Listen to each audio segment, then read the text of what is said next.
Hello everyone, welcome to the next Saviours Essential Question Series for NEET PG 2025 Part 5. And today we are going to have a discussion on how to approach a question related to glomerular diseases.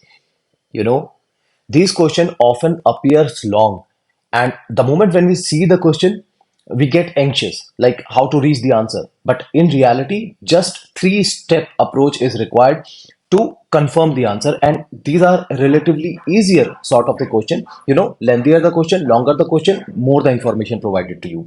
More the information provided to you, easier for you to answer that question specifically without struggling in between the options. If you look at this question, then the first set obviously is going to be providing the clinical features. Then we have got some laboratory findings, and urine analysis will always be there. And once you reach the last lines of the question, then you are left with the direct answer based on the specific immunohistochemical markers. So how to approach this question? The first thing is to identify the clinical features. You see, the clinical features basically in between the nephrotic or the nephritic syndrome. That means the first thing that you have to decide based on the information provided to you in the question is that whether the features of the nephrotic, that is proteinuric disease, is given, or the nephritic, that is inflammatory disease, is given.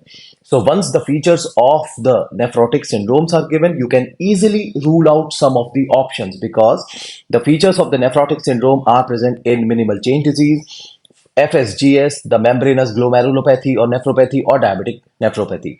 But the features of nephritic syndrome are suggestive of the post-streptococcal glomerulonephritis, the IgA nephropathy, rapidly progressive glomerulonephritis, or lupus nephritis, right? So just by looking at, or just by looking at the clinical features, you can easily rule out at least one or two of the options, that whether it is from the nephrotic or the nephritic syndrome.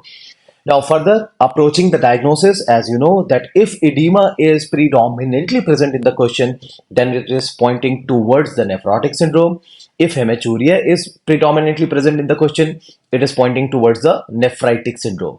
Hypertension is common in nephritic syndrome, and oliguria is suggestive of rapidly progressive glomerulonephritis or severe nephritic diseases. So these are the hints which are provided in the question in the form of the clinical feature for you to shrink the diagnosis. All right.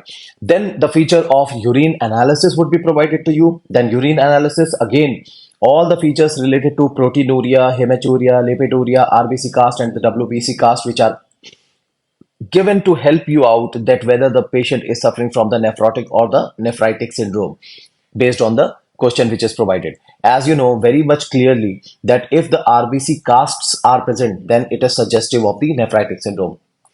Apart from this, the blood test would be provided to you, like serum albumin, which we have already discussed, the creatinine, which will be increased in case of nephritic syndrome. But if the complements level are also given, like low C3 levels, if they are present, then it is suggestive of PSG and lupus nephritis or membranoproliferative glomerulonephritis.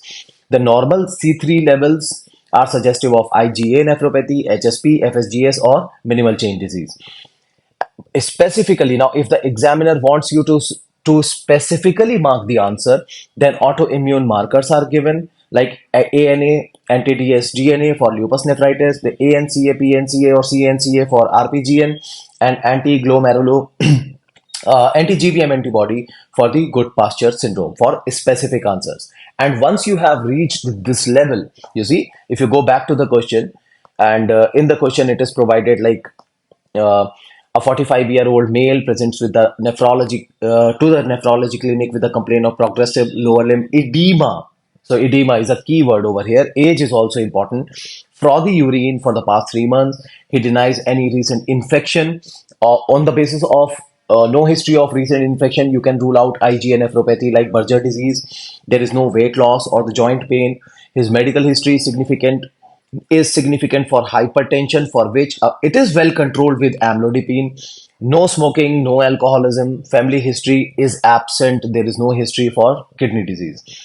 On clinical examination, blood pressure is slightly elevated, bilateral pitting edema, cardiovascular, respiratory, abdominal examinations are absolutely normal. And if you see the cholesterol levels are higher, the albumin level is low, and the blood urea nitrogen as well as creatinine is absolutely normal. But if you see the proteinuria, that means massive proteinuria is there, but no RBC or WBC cast. So by the time you have reached this, you already know that the patient is suffering from the nephrotic syndrome, and based on this, you can rule out some of the options. And finally, in order to mark the correct answer related to that particular question, there are provision of the immunofluorescence or electron microscopic findings in the question. And once you see the word like uh, subepithelial electron dense deposit like spike and dome, it is suggestive of membranous nephropathy.